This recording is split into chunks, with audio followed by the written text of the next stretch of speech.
Hey y'all, welcome to the channel. Today we're checking out top 10 iconic rock songs. Rock and roll wouldn't be the same without these tunes. Welcome to WatchMojo.com, and today we're counting down our picks for the top 10 iconic rock songs. Okay, so this is iconic rock songs from any time period, any country, any band, any subcategory of rock, I assume. Jimi Hendrix was on the thumbnail, so I'm sure there's a Jimi Hendrix song on here. I'm guessing maybe Foxy Lady or Purple Haze or Hey Joe. Maybe Hey Joe. What other songs? Surely the Beatles are on here. I'm gonna guess Hey Jude. There's gotta be a Led Zeppelin song on here. I'm guessing Stairway to Heaven. Smells Like Teen Spirit's gotta be on here. Okay. Show me. F me up, Mojo. Number 10, Purple Haze, Purple the Jimi Haze. Hendrix Okay. Experience. Okay. It's through the acid rock, psychedelic rock, and heavy metal sound of this single off Are You Experienced that the world was really introduced to the Hendrix chord. Purple Haze is also one of the most recognizable songs of the 1960s, thanks to the Seattle rockers' innovative musical ideas and unrivaled guitar playing. The tune has since infiltrated pop culture and gone down in music history as one of the best. Jimi Hendrix, he's amazing. He made it look so easy. He's playing the guitar upside down, y'all. I don't know if you knew that. Not only is he playing a right-handed guitar, left-handed, but the strings are strong like a right-handed guitar. Let me show you what I mean. This is a right-handed guitar, and the low strings are on this side. The high strings are on this side. He plays it like this, and usually, when a guitar player is left-handed, they put the big string up here, so they can play it like a right-handed, just with their left-handed, but Jimi Hendrix didn't do that. He left the low strings at the bottom and the high strings at the top. He had totally different hand positions for the chords. I mean, maybe it was easier that way. I don't know. But some kind of genius going on there. Okay, who's next? Hotel California! Number 9, I love this song. Hotel California, The Eagles. Though Hotel California wasn't their first chart-topping album, it did become the band's best-selling effort ever. I love that song. It spawned 2 #1 singles, one of which was the smooth and soulful title track that classic rock radio stations won't let us forget. In addition to its surrealist lyrics, Hotel California showcases some of the most memorable electric guitar chemistry ever between Don Felder and Joe Walsh. Oh my god, what a great song.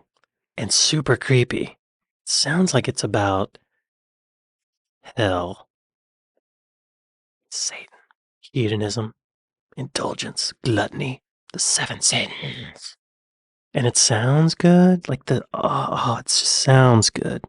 There's a story about, I don't know how true it is, but there's a story about how when the Eagles finished Hotel California, it was such an accomplishment. And they had champagne in the studio with them. And they decided to open a bottle of champagne. But when they did it, champagne got on the tapes and they freaked out for a minute. But in the end, it was all okay. Well, let me just double check. I don't want to lie to you. Their engineer was this guy named Schnee, and he's very good. Bill Schnee, very talented engineer. Well, I can't confirm that story, so take it with a grain of salt. I might be lying.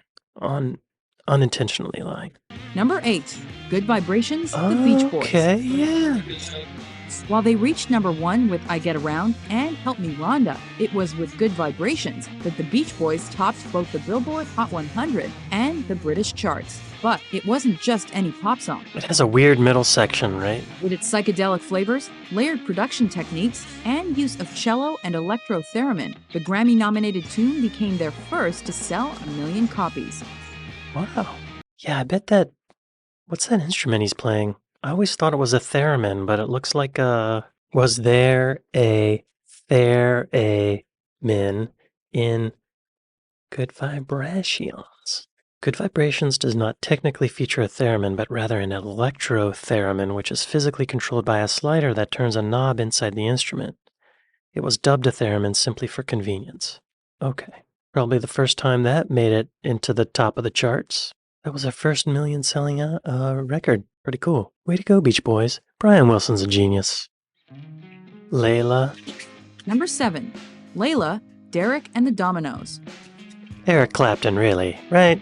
Let's just call it what it is. It's Eric Clapton. Often considered Eric Clapton's magnum opus, Leila and Other Assorted Love Songs is a blues rock classic. On the standout title cut, Slowhand reveals his unrequited love for George Harrison's then-wife Pattie Boyd, but it's the tune's distinctive guitar riff, which is complemented by Duane Allman's slide guitar chops, that has ingrained Leila into our memories. The love song proved its staying power when Clapton's unplugged solo version won a Grammy over 2 decades later. Yeah, that's so crazy. That unplugged version of Leila is a lot different than the original. And the unplugged version is the version I heard first as a kid. For whatever reason, I just wasn't exposed to the original. I wasn't listening to classic rock back then. Eric Clapton and George Harrison were good buddies. George Harrison was married to Pattie Boyd, and one day Eric Clapton fell in love with her. And he was straight up with George. He's like, I love your wife. Surprisingly, George was like, okay, cool, y'all go off and do your thing. And they were still friends after that. Wow. I think maybe George was growing tired of her. George Harrison also had an affair with Ringo Starr's wife, but music. Let's not get into that. Who's next? 6. Won't Get Fooled Again, The Who. Though the edited 3.5-minute radio version found a spot within the top 20 on several charts, it's the 8.5-minute original that's got our vote. As the album closer to Who's Next, this hard rock number sets itself apart through its use of organ and synthesizers. With its strong political message, Pete Townshend's power chords, Keith Moon's wild drumming, and Roger Daltrey's versatile vocals, is it any wonder it's also a live staple? I disagree with this one. I don't care for it. I don't get it. I mean, they're a fine band. I just don't get it. It doesn't move me. It sounds like a big fanfare over nothing. And the drumming is just busy. I don't get it. Do you need that many drums? No. It's fun, I guess.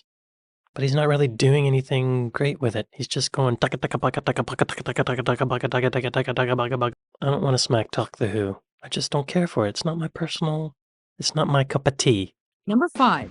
I Can't Get No Satisfaction, The Rolling Stones. Ooh. If Keith Richards hadn't conceived this song's now famous riff in a dream, we may have never had one of the most recognizable and satisfactory riffs in rock history. Richards teamed up with frontman Mick Jagger to compose this rock and roller, and it quickly became the band's first American chart topper. Satisfaction didn't only propel the Stones to monstrous success, but also continues to earn them critical acclaim today. Great song. Such a cool riff. So simple. But it gets you pumped. This live version that they're playing, I don't think I can play it on YouTube, but this live version that they're showing is a lot faster than the recorded version, and I like it better. There's more energy. I remember it. The original's like dun dun na na na na na na na na na about that tempo, but this one's dun dun da da da da da da da da da, much better. Number 4, Another Brick in the Wall, Part 2, Okay. Pink Floyd. Yeah, this is iconic Roger for Waters' sure. pen track is the second of 3 songs titled Another Brick in the Wall. Taken off the band's 11th studio record, Part 2 combines disco elements with progressive rock so well, it earned them their only US and UK chart topper. Really? But it's with its lyrical themes, guitar work, bass line, and use of a school choir that this Grammy-nominated protest song made waves and topped multiple charts worldwide. Tight job. Yeah, really cool song.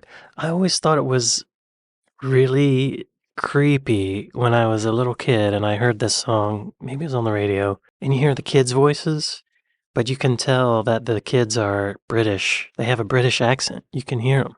Holy noly shasta, another brick in the wall. It makes it creepier to me. It makes it sound like they're the kids from Oliver Twist singing. Oh, the other parts with the schoolmaster yelling at the kids, you can't have your pudding if you don't eat your meat. That creeped me out when I was like, actually, the whole album, The Wall, creeps me out. Oh, and the movie. The movie creeps me out. Like, yeah, I think I saw the movie too young. I remember the Hammers walking their cartoons, those creepy cartoons. I think I saw it on HBO as a kid and I should not have seen it. I was too young. Way to go, Pink, Mr. Floyd. I got one. All right. Number 3, Hey Jude, The Beatles. Okay. Number 3, not bad. Crafted around Paul McCartney's lead vocals and piano playing, this rock and pop ballad may seem simple at first, but it gradually becomes more elaborate as instruments like guitar and tambourine are incorporated. Guitar and tambourine are not elaborate instruments. It's actually pretty sparse production-wise. While Hey Jude made history for being a 7-minute-plus song that topped British charts, the Grammy-nominated tune is also unforgettable for its na-na-na and orchestra-led conclusion. Na-na-na. What a beautiful song. So it was nominated for a Grammy, but it didn't win? Hey Jude was nominated for the Grammy Awards of 1969 in the categories of Record of the Year, Song of the Year, and Best Pop Performance by a Duo or Group with Vocal, but failed to win any of them. Is that possible? What did win? Mrs. Robinson by Simon and Garfunkel. That's a good song. It was probably helped by the fact that it was in the movie, The Graduate. I don't like it better than Hey Jude. Do you? Only psychopaths prefer Mrs. Robinson to Hey Jude. What's next? How is Hey Jude not number 1? That's my question. What is in front of Hey Jude on this list? We haven't seen Stairway to Heaven yet, so I could see how that would be on there. Bohemian Rhapsody! Number Yes! 2, Bohemian Rhapsody. Oh, masterpiece. Okay, Freddie I get Mercury's it. theatrical vocals and Brian May's incredible guitar abilities, Queen scored big with Bohemian Rhapsody. I don't wanna die. Containing elements of opera, balladry, and hard and progressive rock, its intricate and unconventional style initially baffled critics. But today, the melodic, chorusless tune, which also contains one of the most incredible act solos ever, is one of the Brits' most popular songs. And it earned them 2 Grammy nods. So, Bohemian Rhapsody didn't win a Grammy? I mean, it is, what a masterpiece. And it is chorusless, like she said. That's crazy. It doesn't have a chorus. It was nominated for Best Pop Vocal Performance and Best Arrangement for Voices in '77. Chicago, If You Leave Me Now? I don't even know what that song is. What is that? I want to hear this song that beat Bohemian Rhapsody for Best Pop Performance. It better be good. Okay, I have heard that song before, and I cannot believe that it beat Bohemian Rhapsody. That's like there must have been some political pay-to-play kind of bull crap going on. Because that ain't right. Who's walking around like, what? That doesn't, what? That's a crime. Someone needs to be in prison for that. 2 honorable mentions. Freebird! Yeah, that is iconic. That should be on the list. Oh, yeah. That one too. Yep. Johnny Be Good? Johnny Be Good? This isn't on the list? Whoa. Yo. Smells Like Teen Spirit gets so much praise. I am shocked that this is not on the list. It has to be Stairway to Heaven, right? It has to be. It has to be Stairway to Heaven. Smoke on the Water. Okay, yeah. Yeah. I'm not surprised Light My Fire's not on the list. It's a fine song, but it's not iconic. London Calling. I mean, great song, great album, but I'm not surprised it's not in the top 10 most iconic songs. Y'all, I just listened to London Calling all the way through for the first time, and it's really good. It sounds great. I expected a very pared down, simple punk record, but it actually broadens the scope. There's some different genres in there other than punk. It's kind of ska. You can see how they're moving into the 80s a little bit. It's a great album. Okay. I don't think that should be on the list. This could be left off.